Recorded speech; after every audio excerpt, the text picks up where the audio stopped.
question I asked was how and when to ask for a raise from a church. You are a musician. Musicians, how and when do you ask for a raise in pay or increase in pay from a church?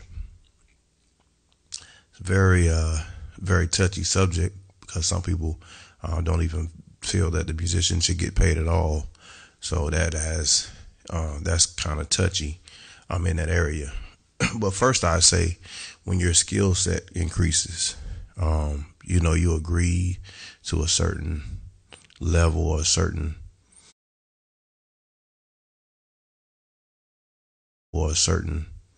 number, you agree to a certain level or a certain, number, as far as let's say $100 a week. They're going to pay you $100 a week when you first started. Well, when you started, you were 16. Now you're 26. Now you're older. Now you're an older musician. So hopefully in those 10 years, your skill level has increased, as well as your needs have increased.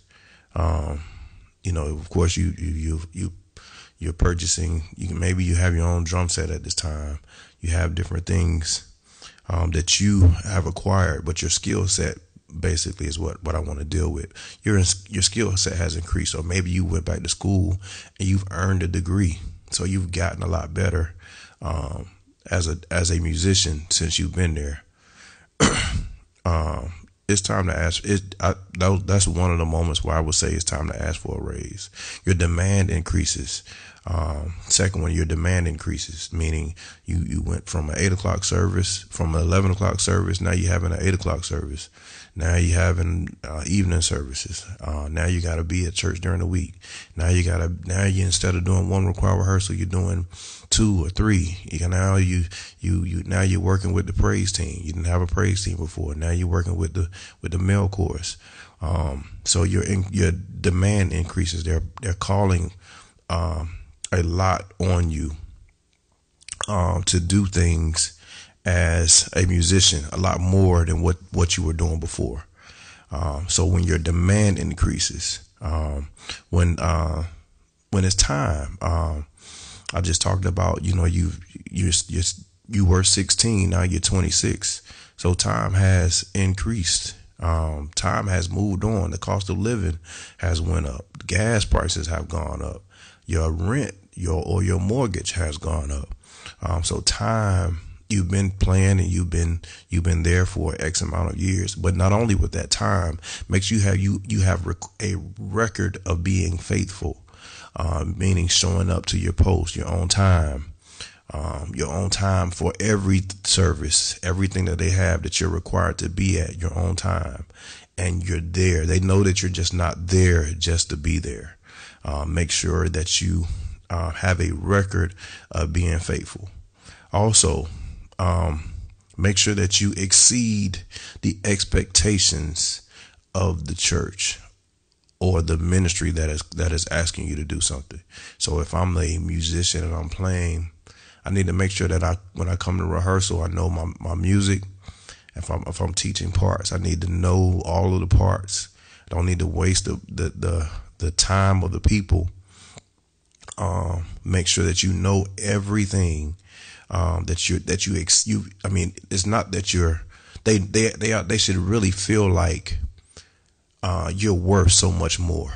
Your gift is just worth so much more. We appreciate you being here, and we know we're not paying you what we should. They really should feel like they're not paying you what they should automatically just kind of feel that way. Even if they say they don't have it, they should still feel that, man, we have one of the best drummers in the world. And or the best keyboard or the best bass player or the best singers. And if we could, we really would, cause Rico is here at everything. He's on time. He's on time. First one to leave, first one to get there, last one to leave. Make sure that you have exceeded all expectations, not just you're just there. Like they asked me to be here at 8 o'clock, so I'm here at 8 o'clock. If they ask you to be there at 8, you should already have a good ethic, a good work ethic that says, you know what, I got to set up. So I probably need to get there at 7:30 so I can set up, get my sound straight. They should never be looking, where's Rico? Where's the drummer? It's 7:58. My musician's not here yet. That should never be the case. And you're thinking about asking for a raise. Don't even think about it. If that's not in your game yet, don't even think about it. Just wait until you can get to a place that cause skill, you can have all the skill in the world and everything that I've said before, but if they can't really depend on you, you're not exceeding expectations. You're just, you feel like you feel like you're doing them a favor. It's not time for you to ask for a raise. You got some years of growing inside your own self to do. So those were the when you should ask for a raise. I want to also deal with, because I'm not going to be here long, but I also want to deal with how you should ask for a raise. How do I go about doing it? So I know most of you up here, musicians or singers, you already feel like you need a raise because you probably have met or are meeting all of these expectations. So now, how do I go about doing it? Like, I know I'm just afraid to do it. I've never asked for a raise. I don't want to seem cocky or overconfident or anything like that. First of all, you never demand a raise. You never demand a raise. Never demand a raise. 9 times out of 10, you're not gonna get it because they're gonna look at you as being arrogant, cocky. We can just get someone else. We don't need that. So never demand a raise. Always ask for consideration. Never demand a raise. Never demand. Always ask for consideration. And what's the consideration based on? Well, I'm asking you to consider my record based on my faithfulness and everything that we talked about before, based on the 10 years that I've been here, or the 5 years that I've been here, or the year that I've been here. This is what has happened since I've been here. So based on my record, I'm asking you to consider this. And it is okay to say where you feel like you kind of need to go. It's okay to say, I was making 100. That was 10 years ago. I think I should kind of be, around the $200 mark, or at least we can kind of be working toward that goal. Maybe a 6-month trial period or something like that. But you always ask for consideration. You don't say, if I don't get $200 this week, I'm out. Y'all just gonna have to do it. They're gonna take the latter. They're not going to take your option. I can go ahead and tell you, I don't know a pastor. I don't know a pastor or a deacon that would allow you to speak to them in that way. Because more than likely, if you're playing there, you enjoy it. If you played there that long and you haven't gotten a raise, more than likely you enjoy it. That's the next thing. How? Make sure that you enjoy the place that you're playing at, and you're asking to give you a raise. So it's not a bidding war with another church. In other words, they told me they were going to pay me $500 a week. Then you don't really need to ask for a raise. You probably just need to leave, because that's your motivation. You're not motivated by helping to grow and build the ministry. You're motivated by whoever is going to pay you the most. And if you ever get into that mindset, that frame of mind, you're always going to be jumping from church to church to church to church, because it's going to be whoever pays you the most. And then you'll miss out on the true blessing, because the church that could have paid you more in the future, you just missed it because you're looking at your right now. You don't even like the church, for one. Like we've all done stuff that we like, man, I really don't even like this, but I gotta eat, I gotta get paid. If you're gonna ask for a raise, like the situation that you're that you're going through. Like I said, never put the church in a bidding war, or something that, in other words, they're going to pay me $500. So if y'all can't match that, or do better than that, then I'm going to be out. They're going to probably go ahead and tell you to be out. So how do you do it? Write an email or letter. face to face is always good.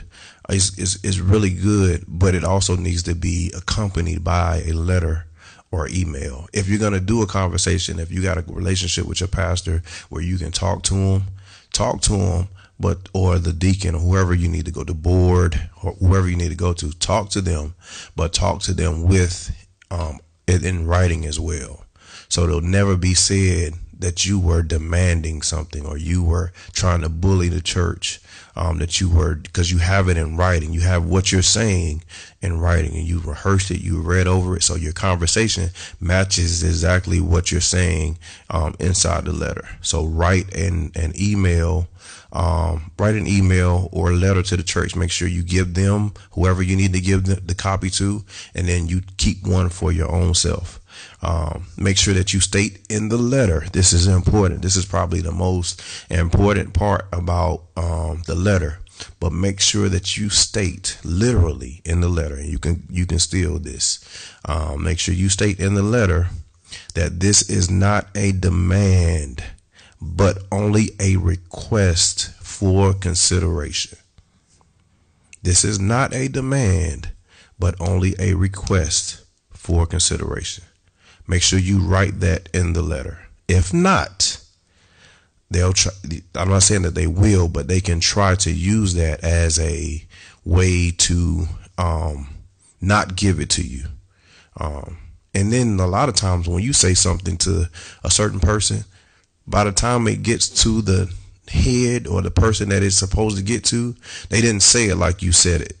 So that's why I always say, make sure you have a copy of the letter as well. So make sure you have the letter, and then you also have a copy of the letter.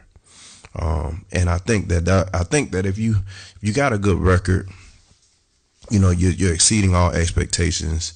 You're not demanding from the church at all. You're not, you're not trying to bully the church, and you're just asking for consideration. I think one or two things are going to happen. Either you're going to get the raise, or you're going to feel good about the reason why you didn't get it. Or the third thing could happen is that you don't get it because they just don't want to give it to you. And if that being the case, then sometimes, you have to weigh your options, and then you have to see, what's really going on. You are a drummer or a musician that could be making twice as much, and you're stuck in this place because they told you when the church goes up, then you go up, but then the church is never going up. So then you have to ask yourself, boy, am I really contributing? What am I really contributing to this? Is this draining me? Is this pulling more out of me than anything else? So you have to consider exactly what you're doing, but always make sure that before you do anything, you have that conversation with the leadership of the church, and not just go off and trying to get bids, because they're always going to pull on you to go somewhere else. But if it's a situation that you like, number one, you're not even asking them to give you a raise if you don't like the church. If you don't like the situation that you're in, you're asking them to keep you somewhere that you don't really want to be. Don't do that. Like the situation that you're in, and then you move forward. And then you move forward with the steps that I just gave you. But just make sure that you prayed about it. You talk to God. God is telling you, to go ahead and ask. We have not because we ask not. Some people, you could have been got a raise. They thought you were good with making what you were making. Look up the statistics, and a lot of times you can be a really, really good musician, and they're not paying you what they need to make it. Sometimes it's because no other churches are paying that, but then no other church has you. You're unique. So your salary shouldn't be based on what other musicians get. It should be based on you. And so that's why I said, make sure you ask them to consider what you've done, what your record is. I don't care if you've been there a year. Make sure you have what you've done in that year. And then when you ask for the raise, because you have a degree, or because you've gotten so much better. Now you're playing in all 12 keys, and you're teaching parts, and the parts are right. The choir sounding better. We're selling more CDs now. All of these things are, things that God has gifted you with to push the ministry forward. So make sure that, your record is good. Keep a clean record. But also, do that paper trail, email, letter, conversation, however you feel led to do it. But don't be afraid. Don't give the letter in fear. Give the letter in confidence. Knowing what you're worth.